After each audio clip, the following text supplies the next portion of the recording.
नमस्कार। आज के इस वीडियो में आप सभी का स्वागत है। कल हमने सुकनासोपदेश पुस्तक को प्रारंभ किया, इसका परिचय समझा, जाना है सुकनासोपदेश के विषय में और इसके रचयिता कवि बाण भट्ट के विषय में जाना और साथ ही सुकनासोपदेश के प्रथम अनुच्छेद का हमने अनुवाद समझा है, उसकी व्याख्या समझी है।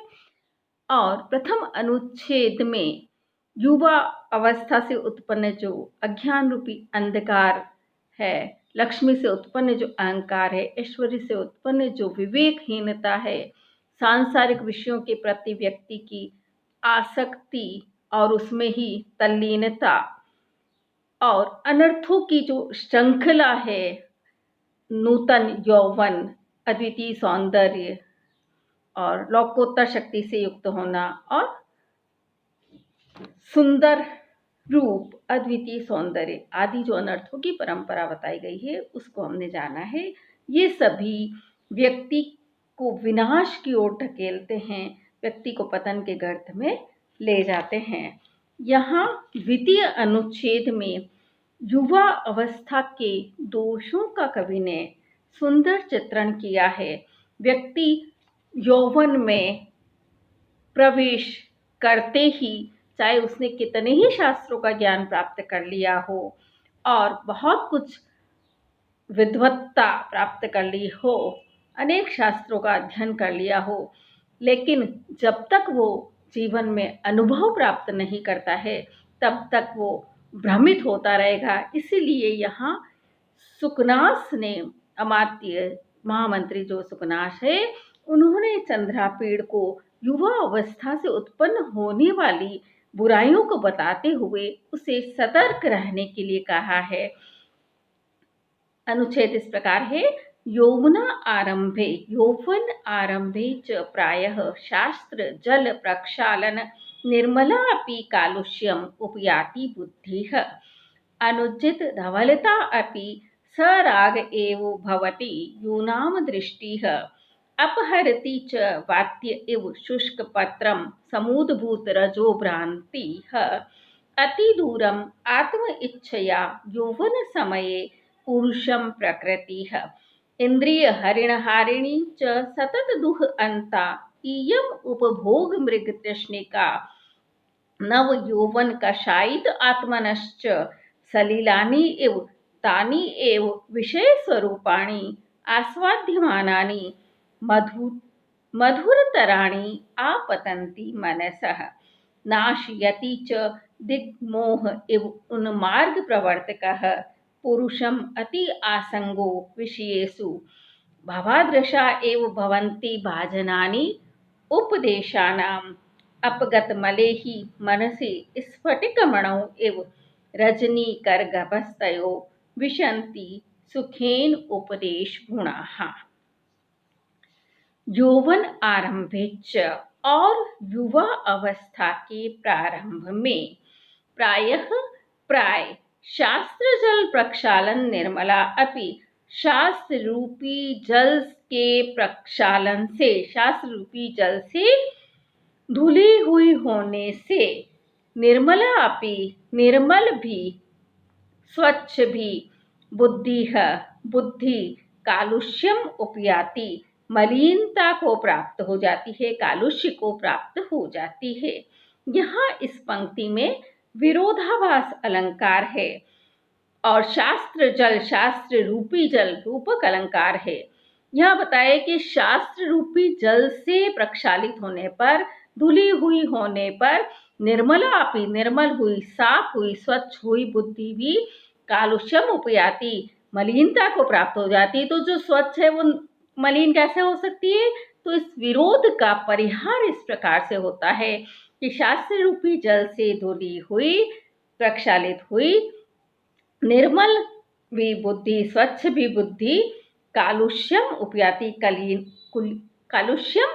कलुषितता को, मलिनता को प्राप्त हो जाती है। इससे तात्पर्य है कि वह बुद्धि विवेकहीनता को प्राप्त हो जाती है, विवेक रहित हो जाती है। व्यक्ति जब शास्त्रों का अध्ययन कर लेता है तो शास्त्रों के अध्ययन द्वारा उसकी बुद्धि निर्मल हो जाती है, लेकिन यौवन के प्रारंभ होते, युवा अवस्था के प्रारंभ होते ही युवा अवस्था का ऐसा आकर्षण होता है कि उसकी बुद्धि पुनः विकारों से विकृत होती जाती है, वह विवेकहीन हो जाता है, अविवेकी हो जाता है, उचित अनुचित, शुभ अशुभ, हित अहित आदि का विवेक करने की उसमें सामर्थ्य नहीं रहती है। राग द्वेष विकारों से उसकी बुद्धि विकृत हो जाती है। इस प्रकार से यहाँ विरोध का परिहार हो जाता है। अनुचित धवलतापि सराग एव भवति यूनाम दृष्टिः। यूनाम दृष्टिः, युवकों की दृष्टि अनुचित धवलतापि, धवलता को न छोड़ते हुए, न छोड़ने पर भी सराग एव भवति, सराग, राग का अर्थ है लाल, लालिमा से युक्त हो जाती है। तो यहाँ पे भी विरोधाभास अलंकार है। युवकों की दृष्टि धवलता को भी नहीं छोड़ती है, सफेदी को भी नहीं छोड़ती है और लाल हो जाती है। तो परिहार इसका इस प्रकार होता है, विरोध का परिहार, कि युवकों की दृष्टि सफेदी को न छोड़ते हुए भी सराग, राग का दूसरा अर्थ होता है अनुराग, अनुरागमयी हो जाती है, अनुराग से युक्त हो जाती है। तात्पर्य यह है कि युवकों की दृष्टि सफेद होती है लेकिन फिर भी वह रागमयी, रागमयी से तात्पर्य विषयों के प्रति आकर्षित हो जाती है, विषयों के प्रति अनुरक्त हो जाती है। युवा अवस्था में व्यक्ति की विभिन्न सुखों, विषयों, भौतिक विषयों के प्रति उसका आकर्षण बढ़ता है, भौतिक विषयों को भोगने की उसकी लालसा और इच्छाएं बढ़ जाती है। अपहरति च वात्यैव शुष्कपत्रं समूदभूत रजोभ्रान्तिः अतिदूरम् आत्म इच्छया यौवन समये पुरुषं प्रकृतिः च, और समुद्भूत रजोभ्रांति यहाँ, और वात्य एव, समुद्भूत रजोभ्रांति, रजों में यहाँ श्लेष अलंकार है और वात्य एव, वात्य के समान, आंधी के समान यहाँ उपमा अलंकार है। तो इस पंक्ति में श्लेष पर आधारित उपमा अलंकार है।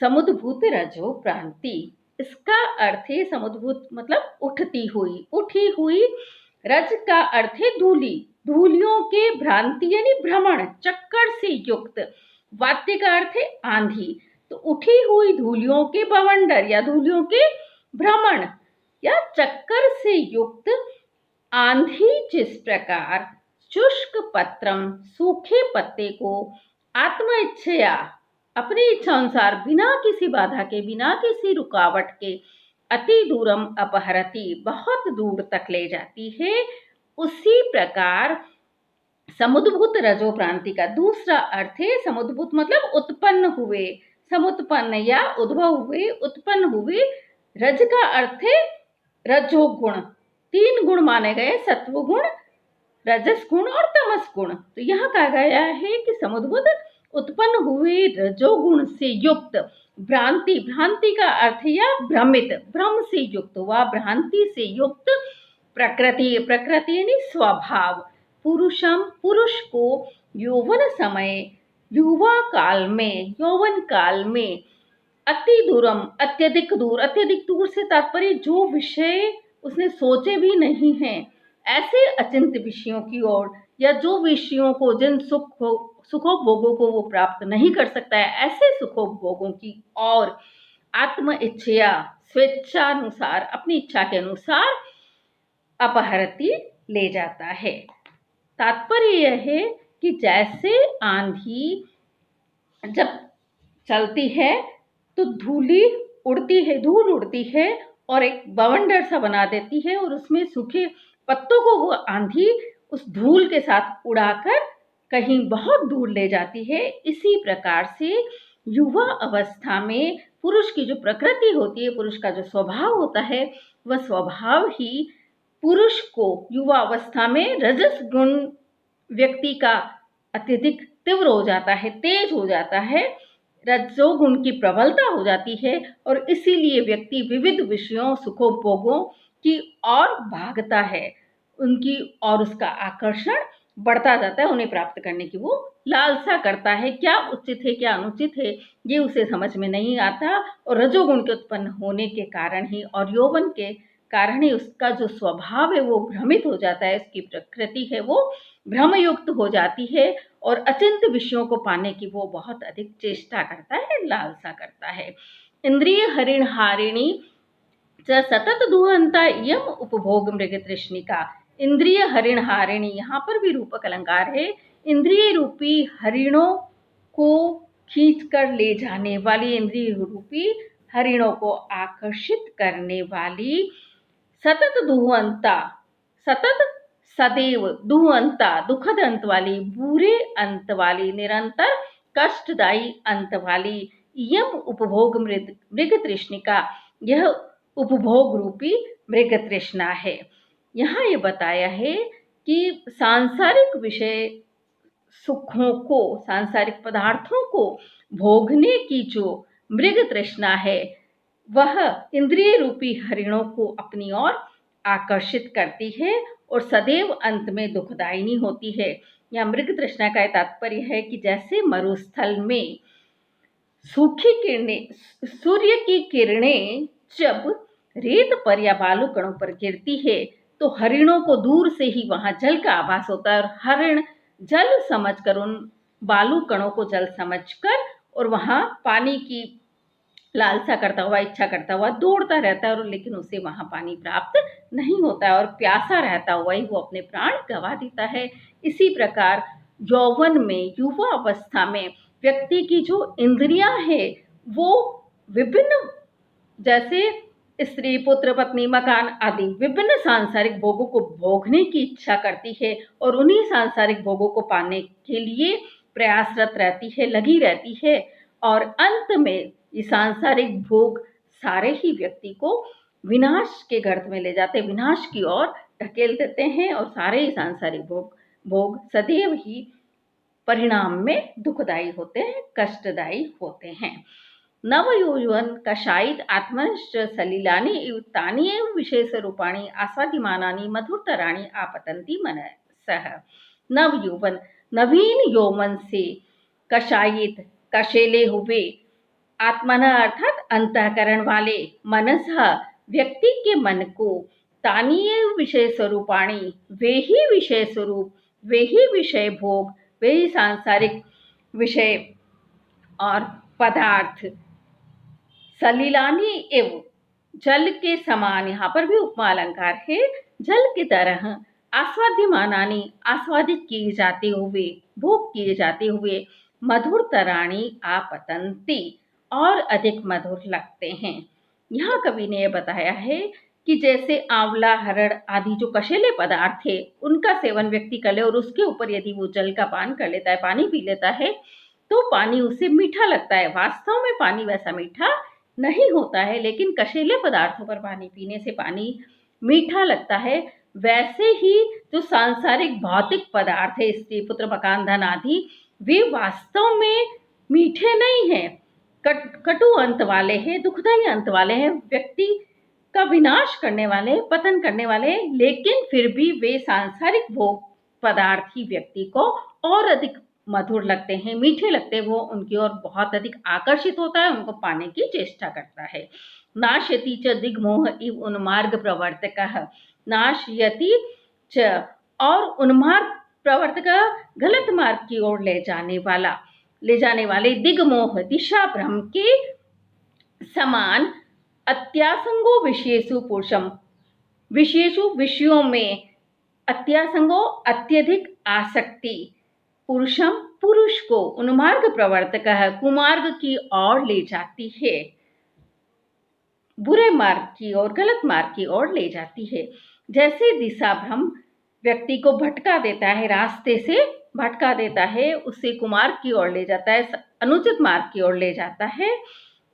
इसका हम उदाहरण दे सकते हैं, जैसे अरण्य में, जंगल में व्यक्ति जाए और पथ भ्रष्ट हो जाए, रास्ता भटक जाए, या फिर समुद्र में रास्ता भटक जाए, तो ऐसे ही इन सांसारिक भौतिक विषयों के प्रति अत्यधिक लगाव, अत्यधिक आसक्ति भी व्यक्ति को कुमार्ग की और विभिन्न बुराइयों की ओर प्रवृत्त कर देती है।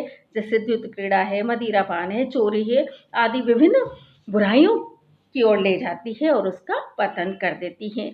यहाँ दिग्भ्रम का एक सुंदर उदाहरण हम दे सकते हैं। टाइटैनिक जो जहाज समुद्र में गलत मार्ग की ओर चला गया था, इसका सुंदर उदाहरण है। भवादृशाय भवन्ति भाजनानि उपदेशानाम, आप जैसे लोग ही उपदेश के पात्र होते हैं। यहाँ सुकनास उसको कह रहा है चंद्रापीड़ को कि वो भी शास्त्र ज्ञान प्राप्त करके आया है, सभी विषयों को उन्होंने जान लिया है, निर्मल बुद्धि उनकी है, तो ऐसे ही लोग, विनयशील लोग ही उपदेशों के पात्र होते हैं।